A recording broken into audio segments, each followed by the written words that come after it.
اعوذ باللہ من الشیطان الرجیم بسم اللہ الرحمن الرحیم رب اشرح لی صدری ویسر لی امری واحلل عقدۃ من لسانی یفقہوا قولی واجعل لی وزیرا من اہلی اللہم صلی علی محمد وآل محمد وبارک وسلم وسلموا تسلیما۔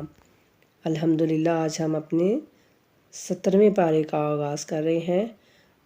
سورہ انبیاء، یہ بھی مکی سورہ ہے۔ بنام خدائے رحمان الرحیم۔ لوگوں کے لیے ان کے حساب کا وقت قریب آ گیا ہے جبکہ وہ غفلت میں منہ پھیرے ہوئے ہیں۔ ان کے پاس ان کے رب کی طرف سے جو بھی تازہ نصیحت آتی ہے یہ لوگ اسے کھیلتے ہوئے سنتے ہیں۔ ان کے دل لہویات میں مصروف ہوتے ہیں اور ظالم آپس کی سرگوشیاں چھپاتے ہیں کہ یہ شخص بھی تم جیسا بشر ہے۔ لہویات یعنی جو نکمی چیزیں ہیں، فضول چیزوں میں ہر وقت مصروف رہتے ہیں اور آپس میں سرگوشیاں کرتے رہتے ہیں کہ یہ شخص تم جیسا ہی بشر ہے، یعنی رسول اللہ صلی اللہ علیہ وآلہ وسلم۔ تو کیا تم لوگ دانستہ طور پر جادو کے چکر میں آتے ہو؟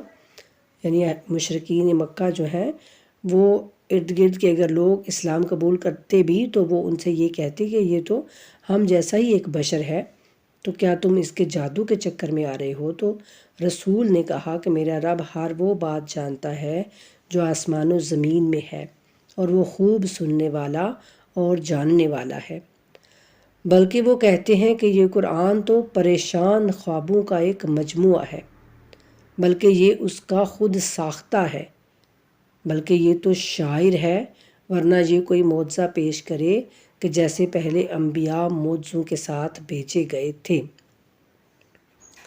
یعنی کہ جو مشرکین مکہ تھے ان کو رسول اللہ صلی اللہ علیہ وآلہ وسلم کی ان کے اخلاق، ان کی تبلیغ کے سامنے ان کو کوئی سمجھ نہیں آ رہی تھی کہ وہ کس طرح سے رسول کا مقابلہ کریں، کس طرح سے وہ اپنے جو خود ساختہ بت جو ہیں انہوں نے بنائے ہوئے تھے ان کا وہ کس طرح سے دفاع کریں۔ تو وہ کبھی لوگوں کو کہتے کہ یہ تو بس ایک پرانی قصے ہیں، کبھی کہتے کہ یہ خود ساختہ رسول نے خود ہی اس کو نعوذ باللہ گھاڑ لیا ہے، اور کبھی یعنی کچھ کہتے اور کبھی کچھ کہتے، لوگوں کو طرح طرح کی باتیں کر کے تو رسول اللہ سے گمراہ کرنے کی کوشش کرتے۔ ان سے پہلے جس بستی کو بھی ہم نے ہلاک کیا وہ ایمان نہیں لائی، تو کیا یہ لوگ ایمان لائیں گے؟ یعنی اللہ تعالیٰ ایک وہی سوالیہ نشان ان کو دے رہے ہیں کہ جس بستی کو بھی ہم نے پہلے ہلاک کیا وہ ایمان نہیں لائی تھی، تو کیا یہ لوگ ایمان لائیں گے؟ اور ہم نے آپ سے پہلے بھی مردان حق ہی کی طرف وحی بھیجی، یعنی اللہ کہتے ہیں کہ پہلے بھی ہم نے مردوں ہی کو رسول بنا کر بھیجا۔ اگر تم لوگ نہیں جانتے ہو تو اہل ذکر سے پوچھ لو۔ اور ہم نے انہیں ایسے جسم نہیں بنایا جو کھانا نہ کھاتے ہوں اور نہ ہی وہ ہمیشہ زندہ رہنے والے تھے۔ پھر ہم نے ان کے ساتھ وعدہ پورا کیا، پس ہم نے انہیں اور جنہیں ہم نے چاہا بچا لیا اور تجاوز کرنے والوں کو ہلاک کر دیا۔ اور بے شک ہم نے تمہاری طرف ایک ایسی کتاب نازل کی ہے جس میں تمہاری نصیحت ہے، تو کیا تم عقل سے کام نہیں لیتے؟ اور ہم نے کتنی ظالم بستیوں کو درہم برہم کر کے رکھ دیا اور ان کے بعد دوسری قوم کو پیدا کیا، پس جب انہوں نے ہمارے عذاب کو محسوس کیا تب وہ وہاں سے بھاگنے لگے۔ یعنی جب اللہ کے عذاب کو دیکھا تو اب انہوں نے کوشش کی کہ اس بستی سے ہم بھاگ کے تو کہیں اور چلے جائیں، تو اللہ کہتے ہیں کہ بھاگو نہیں، اپنی عیش پرستی میں اور اپنے گھروں کی طرف لوٹ جاؤ، شاید تم سے پوچھا جائے۔ کہنے لگے ہائے ہماری تباہی، بے شک ہم لوگ ظالم تھے۔ اور وہ فریاد کر رہے ہیں یہاں تک کہ ہم نے انہیں جڑوں سے کاٹ کر خاموش کر دیا، اور ہم نے اس آسمان اور زمین اور جو کچھ ان دونوں کے درمیان ہے ان کو بے خدا خلق نہیں کیا۔ یعنی اللہ کہتے ہیں کہ میں نے ہر ایک چیز کو جو ہے نا وہ کسی مصلحت کے تحت پیدا کیا ہے، یوں ہی میں نے کسی بھی چیز کو خلق نہیں کیا۔ اور اگر ہم کھیل کا ارادہ کرتے، یعنی یہ کچھ سب کچھ جو ہے یہ کھیل نہیں ہے، کوئی کھیل تماشا نہیں ہے جو کچھ میں نے پیدا کر دیا ہوا ہے۔ اللہ کہتے ہیں اگر ہم کھیل کا ارادہ کرتے تو ہم اسے اپنے پاس سے بنا لیتے۔ اگر ہم ایسا کرنے والے ہوتے تو تمہیں ہلک کرنے کی کیا ضرورت تھی؟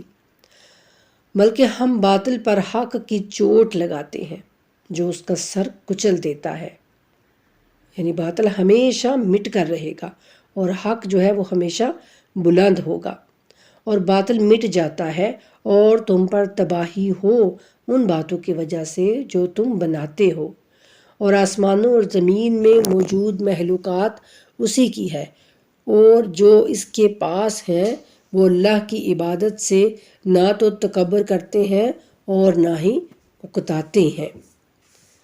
وہ شب و روز تسبیح کرتے ہیں، تساہل نہیں برتتے، یعنی وہ تھکتے بھی نہیں ہیں، وہ دن رات اللہ کی عبادت کرتے رہتے ہیں۔ فرشتوں کی بات ہو رہی ہے یہ کہ جو فرشتے ہیں وہ اللہ کے پاس ہیں اور وہ تکبر بھی نہیں کرتے اللہ کی عبادت سے، نہ ہی وہ اکتاتے ہیں، وہ دن رات اللہ کی تسبیح بیان کرتے رہتے ہیں اور اس میں بالکل بھی سستی نہیں کرتے۔ کیا انہوں نے زمین سے ایسے معبود بنا رکھے ہیں جو انہیں زندہ کرتے ہوں؟ اور اگر آسمان و زمین میں اللہ کے سوا معبود ہوتے تو دونوں کے نظام درہم برہم ہو جاتے۔ بس پاک ہے اللہ رب عرش ان باتوں سے جو یہ بناتے ہیں۔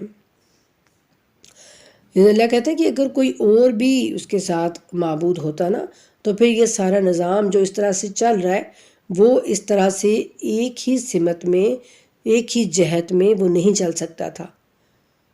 پھر دونوں میں لڑائی ہوتی، اور کوئی کہتا کہ نہیں آج سورج ادھر سے نکلے گا، کوئی کہتا نہیں آج چاند ادھر سے نکلے گا، یعنی طرح طرح کی جو ہے وہ پھر لڑائیاں جھگڑے اور وہ سب کچھ تمہیں دیکھنے کو ملتا۔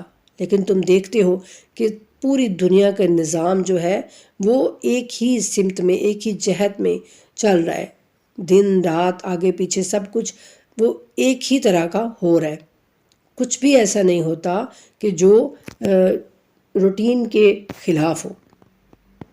تو اللہ کہتے ہیں پھر بھی تم لوگوں کو سمجھ نہیں آتا، اور وہ جو کام کرتا ہے اس کی پرسش نہیں ہوگی، اور جو کام یہ لوگ کرتے ہیں اس کی پوچھ گچھ ہوگی۔ یعنی اللہ جو کام کرتا ہے نا تو اس کو کوئی نہیں پوچھ سکتا، لیکن جو بندے کام کر رہے ہیں ان سے پوچھ گچھ ہوگی۔ کیا انہوں نے اللہ کے سوا معبود بنا لیے ہیں؟ تو کہہ دیجئے تم اپنی دلیل پیش کرو، یہ میرے ساتھ والوں کی کتاب اور مجھ سے پہلے والوں کی کتاب ہے، ان میں کسی غیر اللہ کا ذکر نہیں، بلکہ اکثر لوگ حق کو جانتے نہیں، اس لیے اس سے منہ موڑ لیتے ہیں۔ یعنی اللہ کہتے ہیں کہ پہلی بھی جو کتابیں تھیں نا، توریت، انجیل، زبور، صحیفے، جو کچھ بھی تھا آسمانی کتابیں، ان میں کوئی غیر اللہ کا ذکر بالکل بھی موجود نہیں ہے، اور ہم نے آپ سے پہلے جو بھی رسول بھیجا ہے اس کی طرف یہی وحی کی ہے کہ بے شک میرے سوا کوئی معبود نہیں، بس تم صرف میری عبادت کرو۔ اور وہ کہتے ہیں اللہ نے بیٹا بنایا ہے، وہ پاک ہے ایسی باتوں سے، بلکہ یہ تو اللہ کے محترم بندے ہیں، وہ تو اللہ کے حکم سے پہلے بات بھی نہیں کرتے۔ یعنی جن کو یہ کہتے ہیں نا کہ یہ اللہ کے بیٹے ہیں، یہ یہود و نصارہ کی بات ہو رہی ہے۔ تو اللہ کہتے ہیں کہ جن کو انہوں نے اللہ کے بیٹے بنا لیا ہے نا، انبیاء کرام کو، وہ تو اللہ کے حکم سے پہلے بات بھی نہیں کرتے اور اسی کے حکم کی وہ تعمیل کرتے ہیں، اور اللہ ان باتوں کو جانتا ہے جو ان کے روبرو اور جو ان کے پس پردہ ہیں، یعنی جو ان کے سامنے بھی ہیں اور جو یہ چھپا کر بھی کرتے ہیں، اور وہ فقط ان لوگوں کی شفاعت کر سکتے ہیں جن سے اللہ راضی ہے، اور وہ اللہ کی ہیبت سے ہراساں رہتے ہیں۔ یعنی اللہ کہتے ہیں کہ وہ لوگ جن کو تم یہ سمجھ رہے ہو نا کہ وہ کوئی اللہ کے یعنی بیٹے بن گئے ہیں اور اللہ کا تم نے ان کو شریک ٹھہرا لیا ہے، تو وہ بھی اگر شفاعت کسی کی کریں گے تو وہ ان کی کریں گے جن سے اللہ راضی ہوگا، اور ان میں سے جو کوئی یہ کہہ دے کہ اللہ کے علاوہ میں بھی معبود ہوں تو ہم اسے جہنم کی سزا دیتے ہیں، چنانچہ ظالموں کو ہم اسی طرح سزا دیا کرتے ہیں۔ یعنی اللہ کہتے ہیں کہ اگر کوئی میرا برگزیدہ بندہ، میرا پیغمبر، میرا رسول بھی یہ دعویٰ کرے نا کہ میں اپنے میرا اللہ بھی ہے اور میں بھی اس کے ساتھ جو ہے وہ تمہارا معبود ہوں، تو پھر ہم اسے بھی جہنم کی سزا دیں۔ اور تم کس قدر کامعقل ہو کہ تم نے ان بے جان بتوں کو ہمارا معبود بنا رکھا ہے۔ کیا کفار اس بات پر توجہ نہیں دیتے کہ یہ آسمان اور زمین باہم ملے ہوئے تھے، پھر ہم نے انہیں جدا کر دیا، اور تمام جاندار چیزوں کو ہم نے پانی سے بنایا ہے، تو کیا پھر بھی وہ ایمان نہیں لائیں گے؟ اور ہم نے زمین میں پہاڑ بنا دیے تاکہ وہ لوگوں کو متزلزل نہ کرے، اور ہم نے اس میں کشادہ راستے بنائے کہ لوگ راہ پائیں، اور ہم نے آسمان کو ایک محفوظ چھت بنا دیا، اور اس کے باوجود وہ اس کی نشانیوں سے منہ موڑتے ہیں۔ اور اسی نے شب و روز اور آفتاب و ماہتاب پیدا کیے، یہ سب کسی نہ کسی فلک میں تیر رہے ہیں، یعنی کسی نہ کسی آسمان میں یہ سارے چاند اور ستارے ہیں۔ ہم نے آپ سے پہلے بھی کسی انسان کو حیات جاودانی نہیں دی، تو کیا اگر آپ انتقال کر جائیں تو یہ لوگ ہمیشہ رہیں گے؟ یعنی اللہ تعالیٰ کہتے ہیں کہ رسول اللہ صلی اللہ علیہ وآلہ وسلم کہ آپ ان سے کہیں کہ کسی بھی انسان کو میں نے ہمیشہ کے لیے زندہ نہیں رکھا ہے اس دنیا میں، ہر نفس کو موت کا ذائقہ چکھنا ہے، اور ہم امتحان کے طور پر برائی اور بھلائی کے ذریعے تمہیں مبتلا کرتے ہیں، اور تم پلٹ کر ہماری ہی طرف آؤ گے۔ اور کافر جب بھی آپ کو دیکھتے ہیں تو آپ کا بس مذاق اڑاتے ہیں اور کہتے ہیں کہ یہ وہی شخص ہے جو تمہارے معبودوں کا برے الفاظ میں ذکر کرتا ہے، حالانکہ وہ خود رحمان کے ذکر کے منکر ہے۔ انسان اجرت پسند حلق ہوا ہے، یعنی انسان بہت ہی جلد باز ہے۔ ان قریب میں تمہیں اپنی نشانیاں دکھاؤں گا، بس تم جلد بازی نہ کرو۔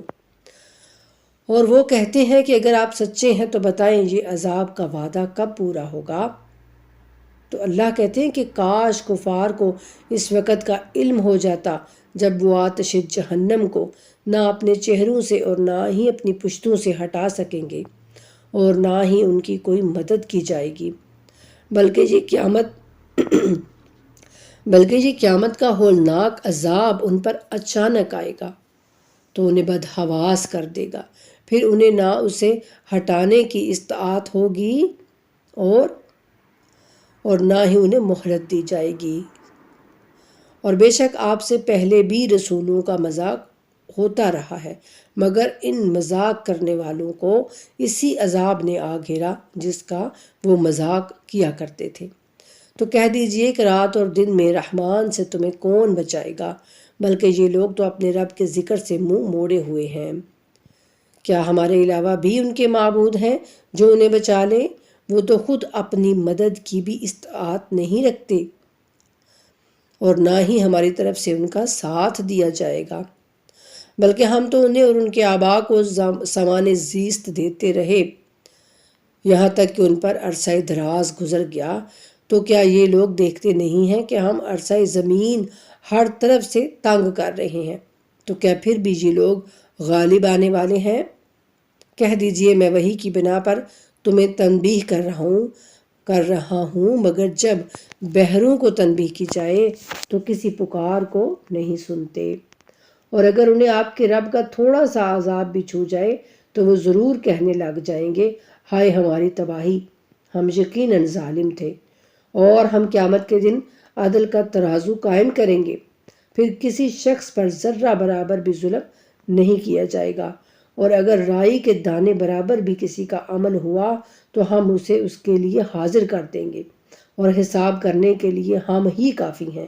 سبحان اللہ۔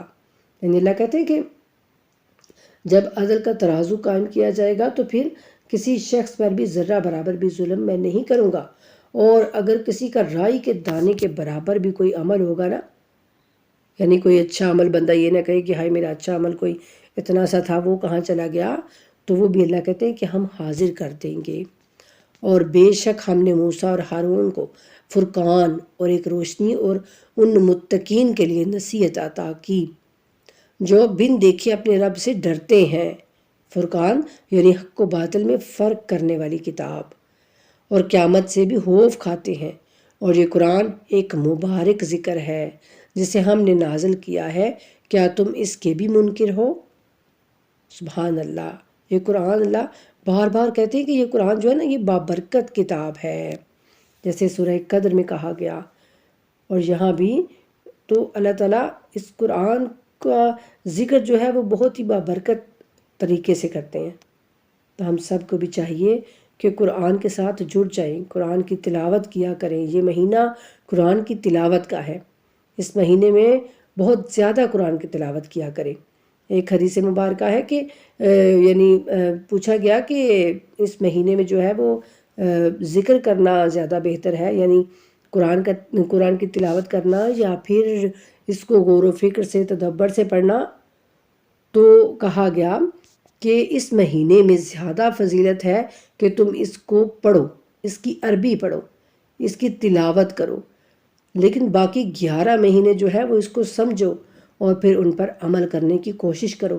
لیکن یہ ایک مہینہ ایسا ہے کہ اس میں زیادہ سے زیادہ قرآن کریم جو ہے اس کی تلاوت کی جائے۔ جتنے قرآن آپ مکمل کر سکیں اتنے آپ مکمل کریں، اتنے ہی زیادہ یعنی اس کا ثواب ہوگا۔ اور بے شک ہم نے ابراہیم کو پہلے ہی سے کامل عقل عطا کی اور ہم اس کے ہر حال سے باخبر تھے۔ جب انہوں نے اپنے باپ چچا یعنی ان سے کہا اور اپنی قوم سے بھی کہ یہ مورتیاں کیا ہیں جن کے گرد تم جمے رہتے ہو، یعنی یہ بت جو تم بناتے ہو اور ان کے گرد پھر پوجا کرتے رہتے ہو، تو یہ کیا ہے؟ تو وہ کہنے لگے ہم نے اپنے باپ دادا کو ان کی پوجا کرتے پایا ہے۔ ابراہیم نے کہا یقیناً تم خود اور تمہارے باپ دادا بھی واضح گمراہی میں مبتلا ہیں۔ وہ کہنے لگے کیا آپ ہمارے پاس حق لے کر آئے ہیں یا بیہودہ گوئی کر رہے ہیں؟ ابراہیم نے کہا بلکہ تمہارا رب آسمانوں اور زمین کا رب ہے جس نے ان سب کو پیدا کیا، اور میں اس بات کے گواہوں میں سے ہوں۔ اور اللہ کی قسم جب تم یہاں سے پیٹ پھیر کر چلے جاؤ گے تو میں تمہارے ان بتوں کی خبر لینے کی تدبیر ضرور سوچوں گا۔ چنانچہ ابراہیم نے ان بتوں کو ریزہ ریزہ کر دیا۔ یہ ہم سب جانتے ہیں اور آپ بھی یعنی بچے بھی جانتے ہوں گے جو مجھے سن رہے ہیں کہ جناب ابراہیم علیہ السلام جب وہ کہیں اپنی باہر شہر کے باہر ان کی کوئی عبادت گاہ تھی نا، تو وہاں پر وہ اس شہر کے سارے لوگ جانے تھے، تو جو اس شہر میں بڑا بت خانہ تھا نا، اس کے جو سارے بت تھے وہ جناب ابراہیم نے ریزہ ریزہ کر دیے، اور ایک بڑے بت کو رہنے دیا، اور پھر وہ کلہاڑا جس سے انہوں نے ریزہ ریزہ کیے تھے وہ کلہاڑا اس کے کاندھے پر رکھ دیا تاکہ شاید اس طریقے سے ہی ان کو کوئی عقل آئے۔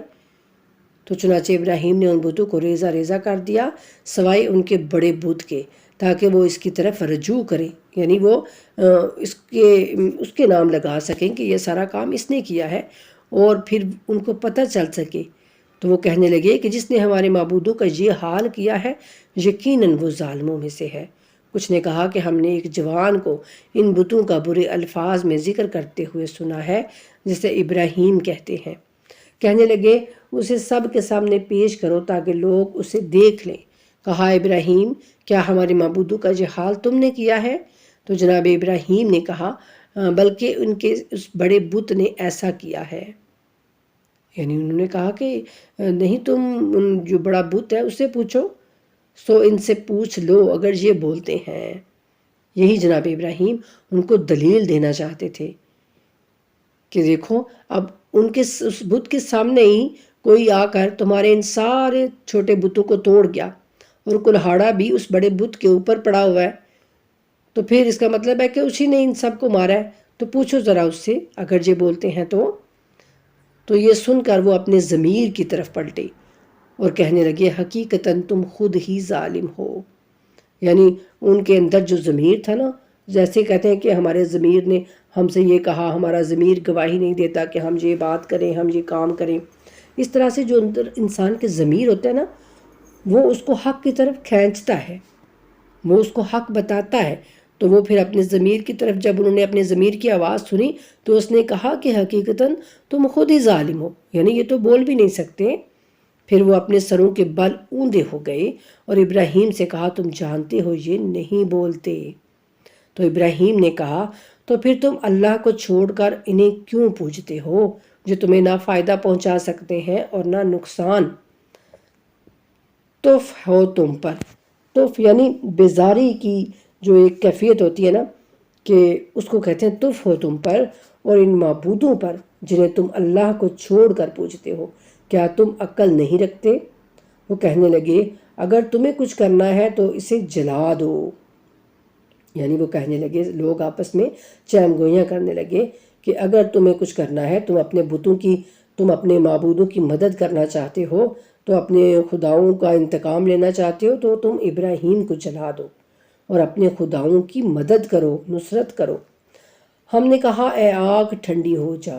تو اللہ سبحانہ تعالیٰ کہتے ہیں کہ جب انہوں نے آگ جلائی، اور وہ آگ بھی بہت سخت جلائی گئی تھی، بہت سخت، تو جب وہ آگ بھڑکائی گئی اور اس میں جناب ابراہیم کو ڈالا گیا تو اللہ کہتے ہیں کہ ہم نے فوراً آگ کو حکم دے دیا کہ آگ ٹھنڈی ہو جا۔ قُلْنَا يَا نَارُ كُونِي بَرْدًا وَسَلَامٌ عَلَىٰ ابراہیم، اور ابراہیم کے لیے سلامتی بن جا۔ اور انہوں نے ابراہیم کے ساتھ اپنا حربہ استعمال کیا اور ہم نے خود انہیں ناکام بنا دیا۔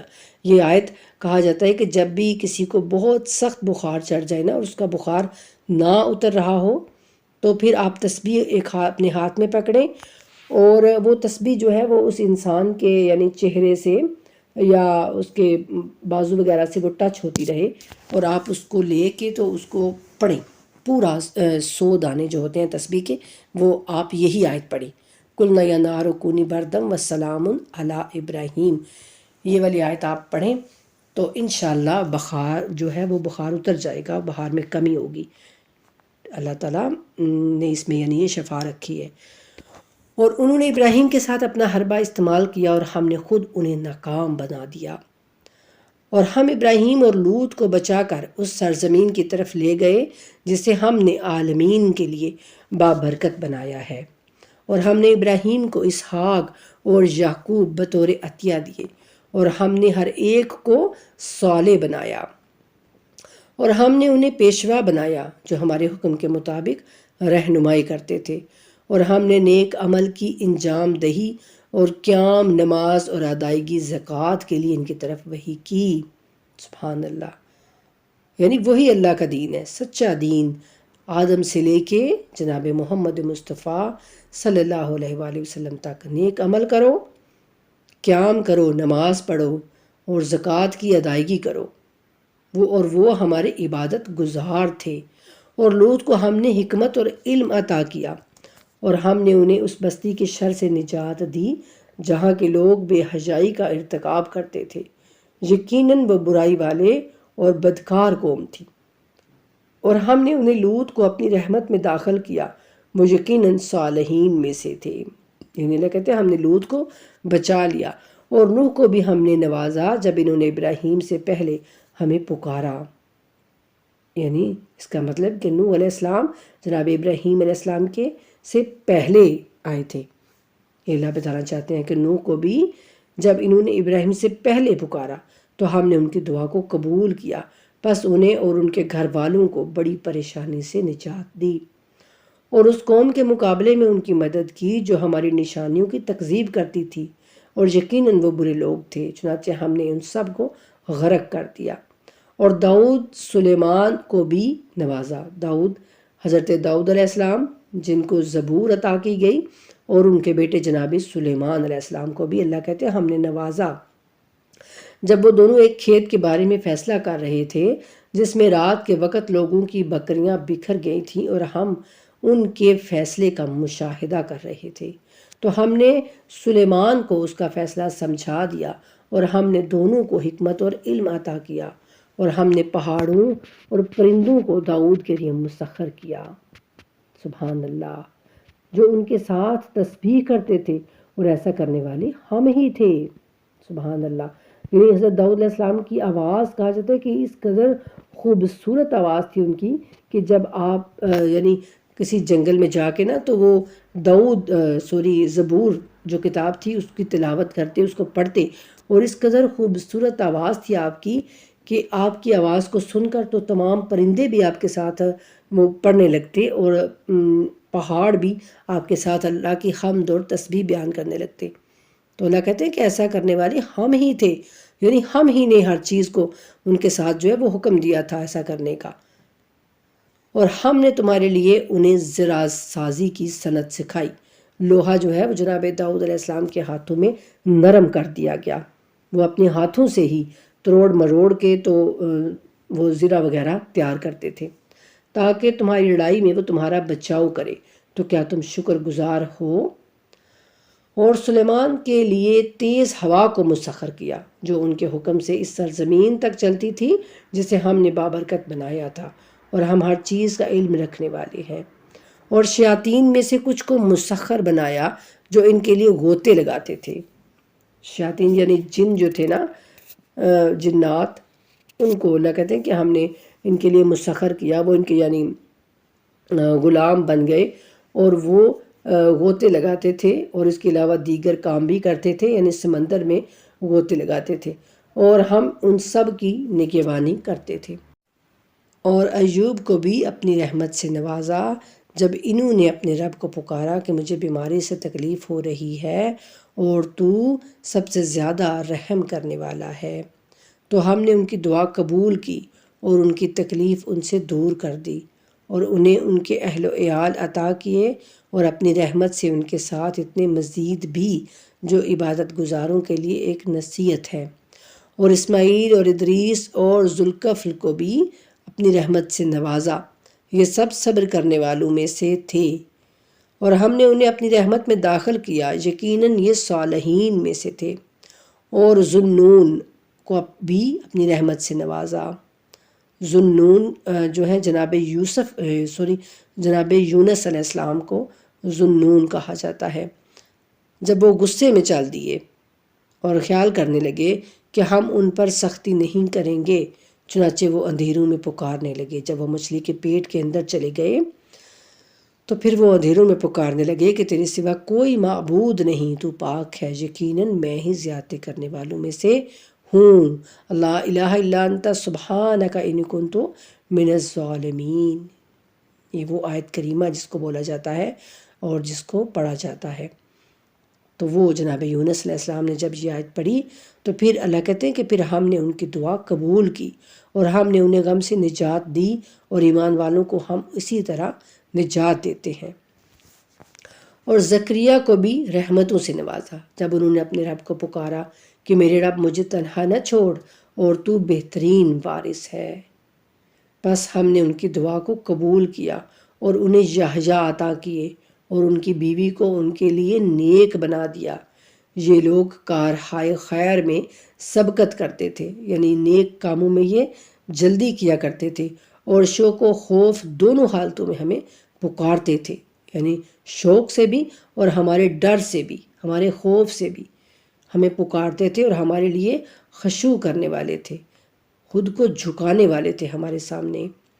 اور اس خاتون کو بھی نوازا جس نے اپنی عصمت کی حفاظت کی، اس لیے ہم نے ان میں اپنی روح میں سے پھونک دیا، اور انہیں اور ان کے بیٹے عیسیٰ کو تمام اہل عالم کے لیے ایک نشانی بنا دیا۔ یہ جناب مریم علیہ السلام کا ذکر ہو رہا ہے۔ یہ تمہاری امت یقیناً امت واحدہ ہے۔ سبحان اللہ۔ اللہ کہتے ہیں کہ یہ سب ان سب کو میں نے ایک ہی امت پیدا کیا تھا، اور میں تمہارا رب ہوں، لہٰذا تم صرف میری عبادت کرو۔ لیکن انہوں نے اپنے دینی معاملات میں تفرقہ ڈال دیا، فرقے بن گئے یہ۔ آخرکار سب نے ہماری طرف رجوع کرنا ہے، پس جو نیک اعمال بجا لائے اور وہ مومن ہو تو اس کی کوشش کی ناقدری نہ ہوگی، اور ہم اس کے اعمال اس کے لیے لکھ رہے ہیں۔ اور جس بستی کو ہم نے ہلاک کیا ہے، اس کے مکینوں کے لیے ممکن نہیں کہ وہ دوبارہ لوٹ کر آئیں، یہاں تک کہ جب یاجوج و ماجوج کا راستہ کھول دیا جائے گا تو وہ ہر بلندی سے نکل پڑیں گے، اور برحق وعدہ قریب آنے لگے گا تو کفار کی آنکھیں جکاجک کھلی رہ جائیں گی۔ یعنی جب قیامت کا وعدہ قریب آنے لگے گا نا، تو پھر یہ کافر ان کی آنکھیں پھٹی کی پھٹی رہ جائیں گی اور وہ کہیں گے ہائے ہماری تباہی، ہم واقعی اس سے غافل تھے، بلکہ ہم تو ظالم تھے۔ بے شک تم اور تمہارے وہ معبود جنہیں تم اللہ کو چھوڑ کر پوجتے تھے جہنم کا ایندھن ہے جہاں تمہیں داخل ہونا ہے، اور اگر یہ معبود ہوتے تو جہنم میں داخل نہ ہوتے۔ اللہ یعنی ان کو وہ پھر دلیل دے رہے ہیں کہ اگر یہ بھی خدا ہوتے نا تو پھر یہ جہنم میں داخل نہ ہوتے، اور اب سب کو اسی میں ہمیشہ رہنا ہے۔ جہنم میں ان کا شور ہوگا اور وہ اس میں کچھ نہ سن سکیں گے۔ استغفر اللہ، یعنی ان سب کا ہی اس قدر شور ہوگا اندر کہ وہ کوئی بھی آواز نہیں سن سکیں گے۔ پھر جن کے حق میں ہماری طرف سے پہلے ہی جنت کی خوشخبری مل چکی ہے وہ اس آتش سے دور ہوں گے جہاں وہ اس کی آہٹ تک نہ سنیں گے، اور وہ ہمیشہ ان چیزوں میں رہیں گے جو ان کی خواہشات کے مطابق ہوں گی۔ سبحان اللہ۔ انہیں قیامت کے بڑے خوفناک حالات بھی خوف زدہ نہیں کریں گے، یعنی جب ہر طرف جو ہے نفسا نفسی کا عالم ہوگا، پیاس کی شدت ہوگی، سورج کی گرمی حد سے زیادہ ہو جائے گی، اور اپنے ہی پسینے میں انسان شرابور ہو جائے گا۔ یہ ہیں قیامت کی نشانیاں۔ تو اللہ کہتے ہیں کہ اس خوفناک حالات میں بھی وہ ان کو کوئی خوف نہیں ہوگا اور وہ خوف زدہ نہیں ہوں گے، اور فرشتے انہیں لینے آئیں گے اور کہیں گے کہ یہ تمہارا وہی دن ہے جس کا تم سے وعدہ کیا گیا تھا۔ یعنی جو نیک لوگ ہوں گے وہ اس دن بھی مطمئن ہوں گے اس قدر، یعنی وہ قیامت کا دن جو ہے وہ ہولناک ہے کہ اس کی ہولناکیاں اگر ہم پڑھیں، اگر ہم دیکھیں تو ہمارے رونگٹے کھڑے ہو جاتے ہیں۔ لیکن اللہ کہتے ہیں کہ جو نیک لوگ ہوں گے نا وہ اس دن بھی ان ہولناکیوں میں بھی وہ ان کا دل جو ہے وہ مطمئن ہوگا، سکون سے ہوں گے وہ، اور اس دن ہم آسمان کو اس طرح لپیٹ لیں گے جس طرح تمار میں اوراق لپیٹتے ہیں، یعنی ایک ورق کی طرح ہم ہر آسمان کو لپیٹ لیں گے، جس طرح ہم نے ہلکت کی ابتدا کی تھی اسے ہم پھر دہرائیں گے۔ یہ وعدہ ہمارے ذمے ہے جسے ہم ہی پورا کرنے والے ہیں، اور ہم نے زبور میں ذکر کے بعد لکھ دیا ہے کہ زمین کے وارث ہمارے نیک بندے ہوں گے۔ اس بات میں بندگی کرنے والوں کے لیے یقیناً ایک آگاہی ہے، اور اے رسول ہم نے آپ کو بس عالمین کے لیے رحمت بنا کر بھیجا ہے۔ کہہ دیجئے میرے پاس وحی آئی ہے کہ تمہارا معبود بس ایک ہی معبود ہے، تو کیا تم تسلیم کرتے ہو؟ پھر اگر انہوں نے منہ موڑ لیا تو کہہ دیجئے کہ ہم نے تمہیں یکساں طور پر آگاہ کر دیا ہے، اور جس چیز کا تم سے وعدہ کیا گیا ہے وہ قریب ہے یا دور یہ میں نہیں جانتا۔ اور وہ بلند آواز سے کہی جانے والی باتوں کو بھی یقیناً جانتا ہے، اور انہیں بھی جانتا ہے جنہیں تم پوشیدہ رکھتے ہو، اور میں نہیں جانتا، شاید اس عذاب کی تاخیر میں تمہاری آزمائش ہے اور ایک مدت تک سمانے زیست ہے۔ رسول نے کہا کہ میرے رب تو ہی حق کا فیصلہ فرما، اور تم جو باتیں بناتے ہو اس کے مقابلے میں ہمارے مہربان رب سے ہی مدد مانگی جاتی ہے۔ الحمدللہ نصف سے میرا خیال ہے کچھ اوپر ہی ہو گیا ہے ہمارا پارہ، اور سورہ انبیاء مکمل ہوا۔ اللہ سبحانہ تعالی ہم سب کو ان آیات کو پڑھنے کی، سمجھنے کی اور پھر ان پر عمل پیرا ہونے کی توفیق عطا فرمائے۔ وما علینا الا البلاغ المبین۔ اللہم صلی علی محمد وآل محمد وعجل فرجہم وفرجنا بہم برحمتک یا ارحم الراحمین۔ آمین ثم آمین یا رب العالمین۔